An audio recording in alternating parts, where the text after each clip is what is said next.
Hi, my name is Chris Brennan, and I'm here at the United Astrology Conference this week doing interviews with different astrologers and different people giving lectures in order to see what's going on in the astrological community and what people are talking about. So joining me today is my friend Austin Coppock. Hey, Austin. Hey, man. Good to see you. Yeah, good to be here. So you are giving a lecture on your first book, or at least in connection with your first book, which is going to be on the decans, right? Absolutely. And that came out, it seems like it just came out, but it was actually a few years ago now, right? It actually came out during the third quarter of 2014. It's just Okay. nobody cared about it until a year or two ago. Well, that's And true. now it's sold out. It has become popular now. Nobody can get it, but you're gonna hopefully. Oh, yeah. I need to work it out with the publisher, but it's almost certain that it'll be back in print by the fourth quarter of this year. So, ready for Christmas. Sure. Good. And I showed up here, and I was one of the first people in the bookstore, and I saw that your long-awaited compilation of articles, of papers on astrology and magic is finally released, right? Yeah. The project got a little bit delayed, but we got it together for UAC, and it actually arrived in time. The first time that I saw the book in person was actually here at UAC. Okay. So that was kind of a nice. It was a relief and a pleasant surprise. It's like Sure. this is what we wanted, and it's in my hands for the first time here. Right. Right. You've been working on this for a few years, right? Yeah. Been I was. Yeah, there were a number of different people that I really wanted to contribute, and I got almost everybody that I wanted. Some people didn't have time, but I'm extraordinarily happy with the result. I co-edited it with Daniel Schulke of Three Hands Press, Okay. and we both spent a lot of time going back and forth with the authors, and I think turning excellent articles into excellent plus. There's been a lot of love that went into it, and I at least think that it paid off. And this is the book? Yeah, the celestial art. All right, so the book is titled The Celestial Art, Essays on Astrological Magic by Austin Coppock and Daniel Schulke. So who's in the book, or this is a compilation of papers, so who did it end up featuring? Okay, so we've got a lot of people, but so let me just say something about sort of the logic of their assembly. Because this is astrological magic, it is by definition, a crossroads point between astrology and magic. Sure. And some people get to astrological magic through magic, and some people get to astrological magic through astrology. Obviously, you need both to be there, right? But what I tried to do was include people who got there through magic as well as people who got there through astrology. So we have some rather excellent and well-known astrologers here, like Yeah. the fabulous Demetra George, the erudite Lee Lehman. We have Eric Purdue.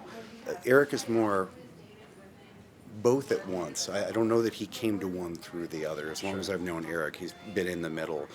We have the inimitable Benjamin Dykes. Benjamin Dykes? And then we also have Freedom Cole, Okay. who's a Jyotishi. And then we have a number of magicians or people who got there through magic, such as Daniel Schulke himself, Mallory Vaudois, Al Cummins. Got to make sure to mention everybody now, right? Sure. If I mention just Anybody one, right? John Michael Greer, who co-translated the Latin Picatrix with Christopher Warnock, who really wanted to be part of it but didn't have time, sadly. Jason Miller, and also Aaron Cheek, who's actually coming from more of an alchemical angle, but in a very pleasing way. Yeah, that is basically an all-star lineup of people in this book. Like, I can't believe you actually were able to get that caliber and that many people in this compilation. I wrote a wish list, and I got almost everybody on the wish list. Right. But, What did you have to do in order to pull that off, or did you have to I almost feel like you had to almost do some magical ritual in order to pull off a feat like that. I actually, there were almost no hurdles to overcome. I just wrote my wish list. I was like, well, I might not get these people, but I can at least ask. And sometimes there's a story of struggle and triumph, and this was an easy win. Sure. Which is great, I don't know. Maybe the world wanted this book. We'll see. Yeah, well, it does seem like magic is becoming a topic where 10 years ago nobody was really talking about it, or you didn't see much discussion in the astrological community except for occasionally figures like Christopher Warnock, but it seems like that discussion is happening a lot more today. So this book is coming out at a really interesting time where it's becoming more prominent. Yeah, I won't say that all of the production delays were the result of foresight, but I do think that it arrived at what could easily be called the perfect moment. Sure. So although my profession is an astrologer, I've also been part of the magical community for quite some time, and so I remember going to the Esoteric Book Conference in 2008, and a bunch of wizards, and wanting to talk about astrology and its intersection with magic, and getting poo-pooed a lot, and also feeling kind of in the closet at astrology conferences with my wizarding. Sure. And I saw that slowly knit together, and I certainly tried to illustrate the connections and overlap points. But there's something that's happened just like maybe the last year and a half, 2 years, where people they see that. And when I mention something about the overlap there, there's excitement and interest rather than dismissal or disinterest. Sure. I don't know what changed, but Yeah, maybe it had to do, well, who knows? Maybe it had to do more with the revival of older forms of astrology. I don't know, maybe it's just the times or something like that. well, and to a certain degree, you can't really resurrect, let's say, Renaissance astrology without the magic, because Sure. that astrology takes place in the context of a magical worldview. Right. And I would say to some degree that's true of the Hellenistic. They were certainly not a materialist culture. We have our part of spirit calculated in every chart. Right. But I think it's like you were saying. I think it's a consequence of what I think is at this point a very successful traditional revival. Like as we were just talking earlier, it's not a weird off to the side thing to study medieval astrology or to study Hellenistic astrology. It's just part of what we do now. Sure. Yeah, and people like you and I and Kelly have successfully integrated some of those ancient techniques with some of the modern ones and are sort of creating that new synthesis. Yeah.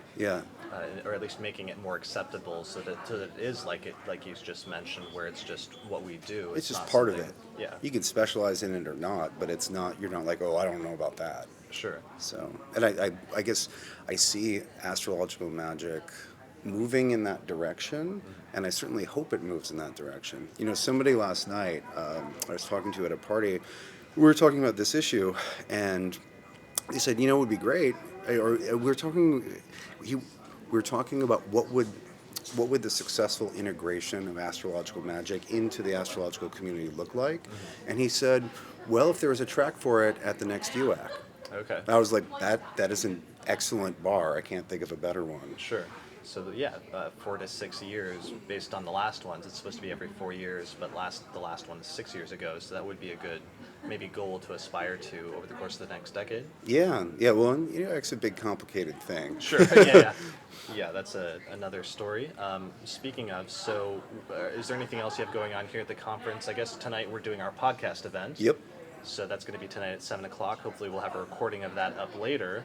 And then you have your Decans talk, which is when? 4:30 on Monday. Okay, cool. And do you have anything else coming up that you're excited about that you wanted to mention in the future? No big projects. I'm teaching classes in June.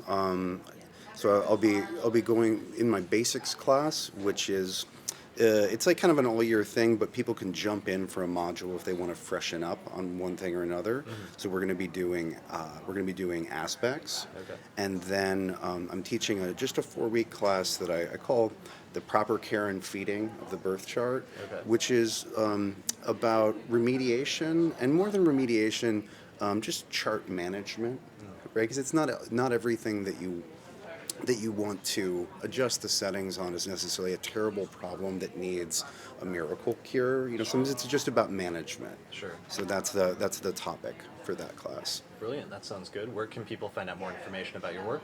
Oh, at austincoppock.com. Okay. So My last name's been misspelled my whole life, so I should probably spell it out Might here. as well. Austin, Austin. Coppock is Coppock. Cool. And I'll put a link to your website in the description for this video, just under the video itself. Awesome. Thanks for joining me today. Yeah, man. Always a pleasure. Cool.